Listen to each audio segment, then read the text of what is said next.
आज यहाँ इस मंदिर में मुझे भी मां सरस्वती ने आने का शुभ अवसर दिया। इसके लिए मैं इस मां को शत शत नमन करता हूँ।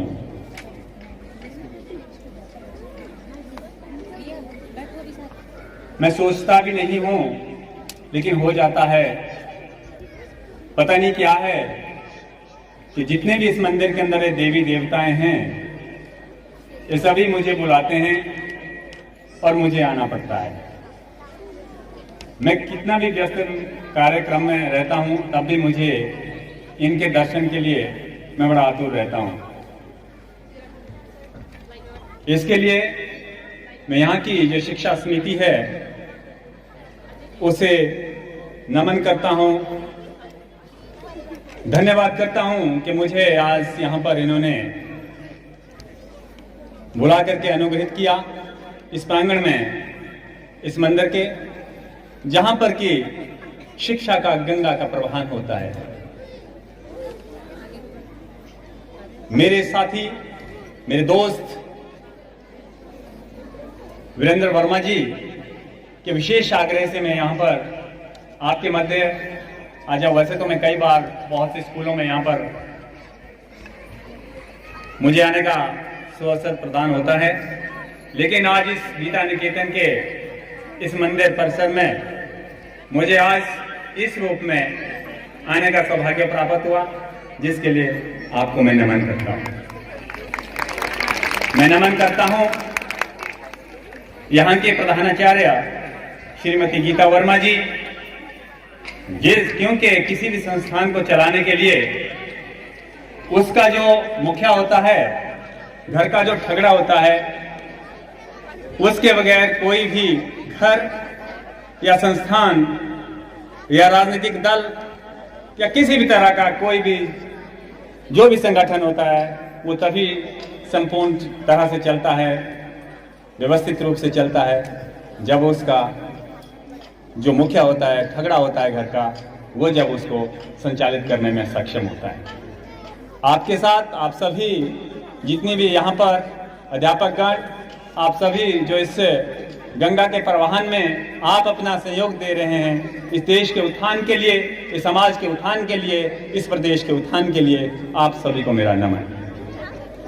यहाँ पर इस क्षेत्र के हमारा ये जो बीच में नदी है, सतलुज नदी, इसे वार और पार का हमने कभी भी इसका कभी भी छेदन नहीं किया। हम सब भाई भाई के रूप में रहते हैं, और ये बड़ा, मेरे ख्याल बहुत कम जगहों में इस तरह का ये संकेत होता है, इस तरह का ये आयोजन होता है कि जहाँ पर हम दोनों जो वार और पार जिला मंडी और शिमला के जो हम रहने वाले यहाँ पर इस मुहाने पे इस नदी के, हम लोग इकट्ठे होकर के हम आत्मसात करते हैं और आगे चलते हैं। यहाँ पर सभी जितने भी, मैं नाम नहीं लेना चाहूँगा, जितने भी बुद्धिजीवी यहाँ पर है, जैसे कि मुझे वो दिन याद है जब मैं और वीरेंद्र जी पढ़ते थे, तो कपिल जी होते थे, ये एक अपने जो स्कूल में, ये बहुत ही हमारे से छोटे होते थे, और इन्हें एक सार्जेंट के रूप में पूरे स्कूल में ये स्काउट करते थे। मुझे आज भी वो अपने बचपन की यादें अभी तक तारा होती है। यहाँ पर बैठे हुए मैं इनके परिवार, वीरेंद्र जी का, इनके पिताश्री को भी और माताश्री को भी नमन करता हूँ कि जिन्होंने ऐसे पुत्र को जन्म दिया है, जिसने एक समाज में एक ऐसा संस्करण खड़ा कर दिया है, एक ऐसे पेड़ पौधे, एक ऐसे बूटे जिनको इन्होंने सींचा है, और ये देश का निर्माण करेंगे, ये मेरी कामना है। यहाँ पर श्री जियालाल जी कोऑपरेटिव सोसाइटी से, कोऑपरेटिव बैंक से रिटायर हुए हैं। ये मैं जब यहाँ पर स्टूडेंट होता था तो इनके पास बहुत जाता था। मेरे साथ वहाँ पे ये सोहन लाल जी, ये पोस्टल डिपार्टमेंट में होते थे। बड़ा हम छोटे छोटे होते थे तो हम इनके पास जाते थे, बड़े उससे जाते थे, और आज ये यहाँ पर विराजमान है, बिल्कुल यंग, बिल्कुल जिस तरह से आज हम उस समय देखते थे, आज भी देखते हैं। यहाँ पर सारी प्रबुद्ध जनता, माताएं और मातृशक्ति, और यहाँ पर सारे बुद्धिजीवी, आप सभी को मेरा नमन है। प्यारे बच्चों, जैसा कि आपको पता है कि सुन्नी के अंदर बहुत से संस्थान हैं और उसमें से आपका जो संस्थान है ये भी प्रगति की ओर अग्रसर है, उसके लिए मुझे खुशी होती है और इसका पूरा जो क्रेडिट जाता है वो इनके जो जितने भी यहाँ पर ये जो गागर में जो सागर भर रहे हैं उनको जाता है, यहाँ के शिक्षकों को। मैं इस मंच के माध्यम से सिर्फ मैं ज़्यादा समय नहीं लूँगा क्योंकि मुझे बहुत सी जगह में जाने का सौभाग्य मिलता है। मेरे यहाँ पर सबसे बड़ा जो एक जिसको हम कहते हैं स्तंभ होता है वो होता है पत्रकार बंधु। मेरे बड़े भाई पीछे श्री रूपलाल हरनोट जी जो कि यहाँ के इस क्षेत्र को देखते हैं सुन्नी के, उनके साथ ही शर्मा जी हमारे जो कि कसोक के क्षेत्र को देखते हैं पत्रकार बंधु। और बाकी मैंने जब सुना था अपने वीरेंद्र जी से यहाँ पे माई टीवी वाले भी यहाँ पर जिन्होंने कि इस क्षेत्र में क्रांति ला दी है, हमारे ज्वलंत मुद्दों को उठाते हैं, मैं इनको भी नमन करता हूँ।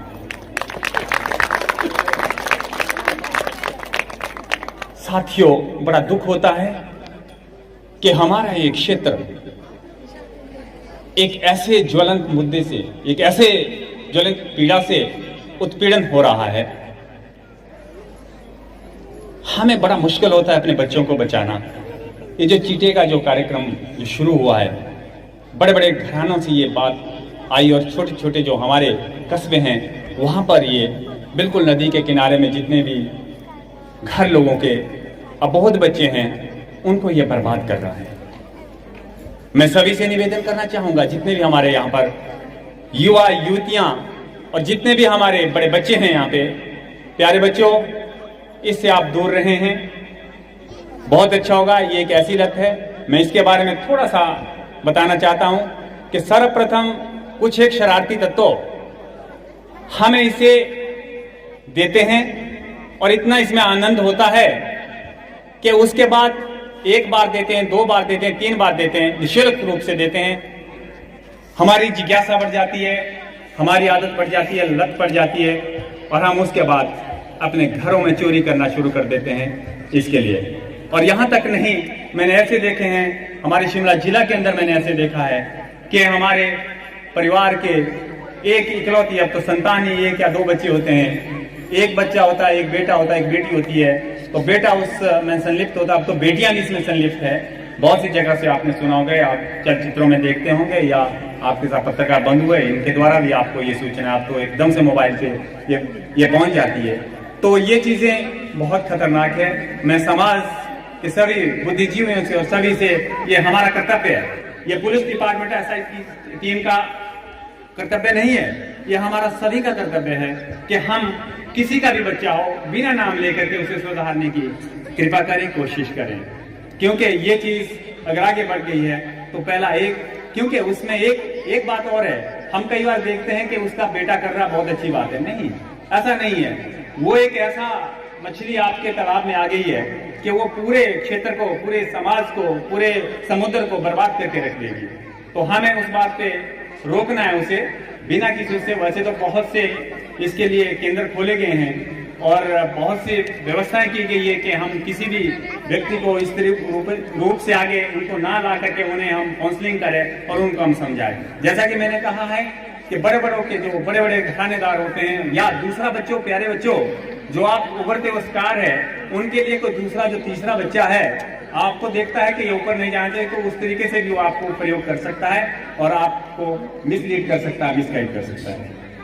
तो मैं बच्चे से एक निवेदन करना चाहता हूं और अभिभावकों से भी और अध्यापक वर्ग जो यहाँ पर हैं उनसे भी करना चाहूंगा कि मैं अभिभावकों से निवेदन करना चाहूंगा कि जो मोबाइल है उसका प्रयोग आप अपने सामने करवाएं और बच्चों से उसका प्रयोग सिर्फ आप पढ़ाई लिखाई के लिए करवाएं। आज मैं देख रहा हूँ इतनी बड़ी आदत आ गई बच्चों के कि खाना भी तब खाते हैं हमारे छोटे छोटे बच्चे जब उनके हाथ में मोबाइल होता है, अदरवाइज वो खाना भी नहीं खाते।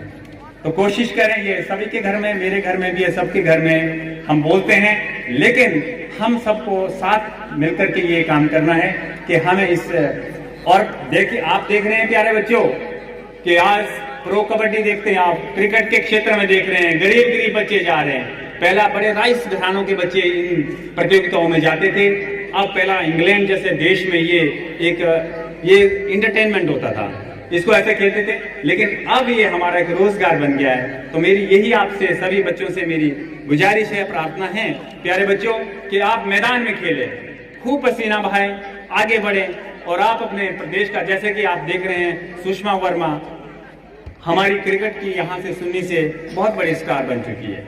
उसके साथ ही आपने देखा होगा अभी कि हमारी कबड्डी की जो हिमाचल की टीम है उसने गोल्ड मेडल लाया है और उन्हें राष्ट्रपति द्वारा सम्मान दिया गया, प्रधानमंत्री द्वारा सम्मान दिया गया।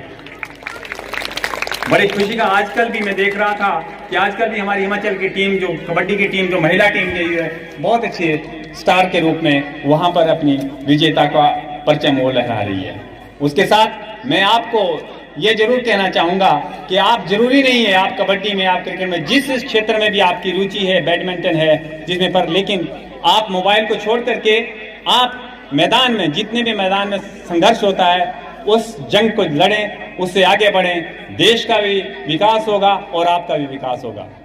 मैं, क्योंकि ये समिति है, मुझे पता है इसके संस्कार क्या है। यहाँ पर तो देश के संस्कारों की बात की जाती है, देश को आगे बढ़ने की बात की जाती है। मुझे बड़ी खुशी, मेरा आने का जो यहाँ पर महत्व ये भी था एक आने का, कि मुझे सौभाग्य मिलता है कि ऐसे अध्यापकों के बीच, ऐसे संस्कारित लोगों के बीच में आऊं और आपसे कुछ सीखूं। तो ये आप देख रहे हैं आज देश किस तरह से पूरी दुनिया में अपना परचम लहरा रहा है, वो चाहे शिक्षा के क्षेत्र में है, टेक्नोलॉजी के क्षेत्र में है, वो चाहे खेल के क्षेत्र में, किसी भी क्षेत्र में हमारा देश आगे बढ़ रहा है। तुम यौना संसार को शमशान बनाना सीखो, तुम यौना संसार को शमशान बनाना सीखो, पहले हर अभिशाप को वरदान बनाना सीखो। ठहरो ज्ञान को विज्ञान कहने वालों, ठहरो ज्ञान को विज्ञान कहने वालों, पहले हर इंसान को इंसान बनाना सीखो।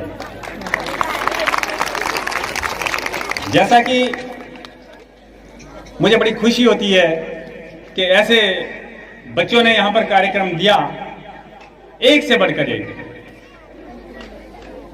मैं बहुत से स्कूलों में जाता हूं, अब कायाकल्प हो गई है पूरे स्कूलों की, चाहे वो हिंदी स्कूल हो, चाहे वो कॉन्वेंट स्कूल हो, चाहे कोई भी स्कूल हो, कायाकल्प हो चुकी है। बराबर लगता है मुझे, सारी चीजें बहुत ऊपर उठ गई है। मुझे अच्छा लगता है कि ऐसे शिक्षक, अब एक प्रतियोगिता हो गई है, ऐसे ऐसे शिक्षक जो कि इनके अंदर ऐसा प्रवाहन करते हैं कि बच्चे, जैसे मैं अभी देख रहा था, इनकी वार्षिक रिपोर्ट पढ़ रहा था, 8-9 बच्चे प्रतिवर्ष इनके लैपटॉप लेते हैं। बच्चे तालियां हो जाए अपने लिए एक बारी, बड़ी खुशी होती है।